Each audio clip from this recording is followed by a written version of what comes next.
Yes. Mga kataw, Yes. mga Chukoy. mga ukoy, Chukoy. dugong. Nasa ba? Nanawagin na dugong. Mao na siya mga kaigsuunan. So,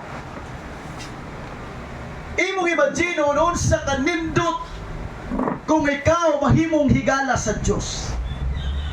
Ikaduhang Kronikas, Kapitulo 20, versikulo 7, wala ba nimo o Diyos namo papahawa ang mga pumuluyo nining yutaa gikan sa atubangan sa imong katawhan nga Israel, ug ihatag kini sa kaliwatan ni Abraham nga imong higala sa walay katapusan. Si Abraham gitawag siya the friend of God, nahimo siyang higala sa Diyos. Santiago 2:23, og sa ingon ni ana natuman ang kasulatan nga nagaingon, si Abraham mituo sa Dios ug kini giisip kaniya nga maoy pagkamatarong, ug siya ginganlan nga higala sa Dios. Nahimo siyang higala sa Dios. Nahimo siyang abyan sa Dios, mga kaigsuunan. Si Abraham gitawag og amahan sa pagtuo. Sa iyang istorya sa kinabuhi, dito ni siya gapuyo sa lugar kung sa unang panahon asa to'y pinakanindot nga syudad, dito si Abraham gapuyo. Ang Biblia klaro nga nagsugyot kanato nga si Abraham well off siya. Dito nagpuyo sa lugar, mga kaigsuunan, kauban sa iyang asawa nga si Sarai, well off, na ay mga bahandi, na ay mga kabtangan. Amen. Siguro makaingon tanga si Abraham wa ni problema sa kwarta. Apan usa ka adlaw ni ana ang Dios nagtawag kaniya, Abraham, gawas sa imong iyuta nga imong gipuy-an, ug ngadto sa lugar nga ako unyang itudlo kanimo. Apan si Abraham wala siya magduha-duha, iya kining gituman kay nganuman pulong man kini sa Dios.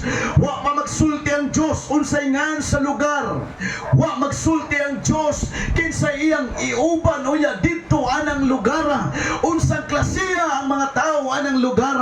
Apan si Abraham wala magduha-duha, nganuman nasayod siya pag ang Dios ang mosugo adunay kasiguraduhan.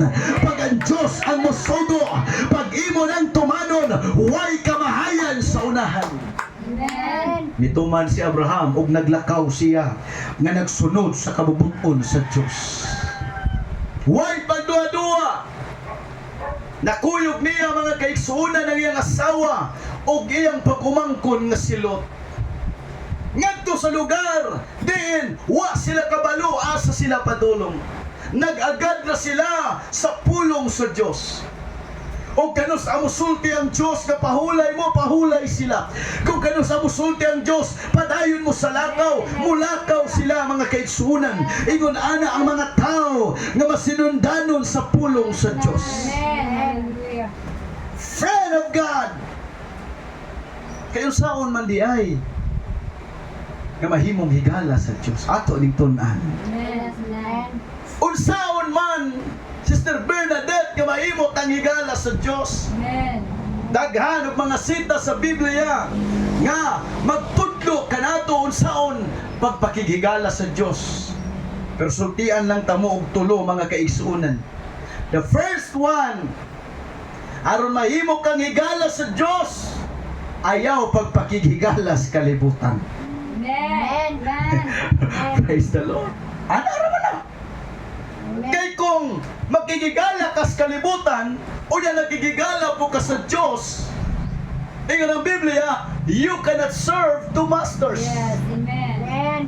Ato na versikulo si Sterolita, Santiago 4:4, kamu mga mananapaw, wala ba kamo manghibalo nga ang pagpakig-abyan sa kalibutan maoy pagpakig-away sa Dios? Busa bisan kinsa nga makig-abyan sa kalibutan nagahimo sa iyang kaugalingon nga kaaway sa Dios. Hallelujah. Di ay ang Dios magbuot nga makig-away siya nato. Kita mo'y nagpili. Praise God. Kung gusto kang mahimong apyan sa Diyos, ayaw pakihigalas kalibutan. Kung unsay kalingawan sa kalibutan, ayaw silag suna. Kung unsay mga pagpatuyang sa kalibutan, unsay pagpamistis kalibutan, ayaw silag suna. O diha magsugod, gamahimo kang higala sa Diyos. Daghang mga tao sa kalibutan, nga dili makauyon kanimo. Ang importante ang Diyos, makauyon sa imong kibuhat igsoon. Di bali ng di ka, imong higala sa imong silingan, di bali ng di ka imong higala sa mga tao nga nasa gawas. Ang importante, mahimo kang higala sa Diyos. Amen. Hallelujah. Praise God. Mao na kung unsa ang kalibutan, maningkamo ta mga kaigsuonan nga dili mapariha sa kalibutan. Yes, nagpuyo patanining kalibutan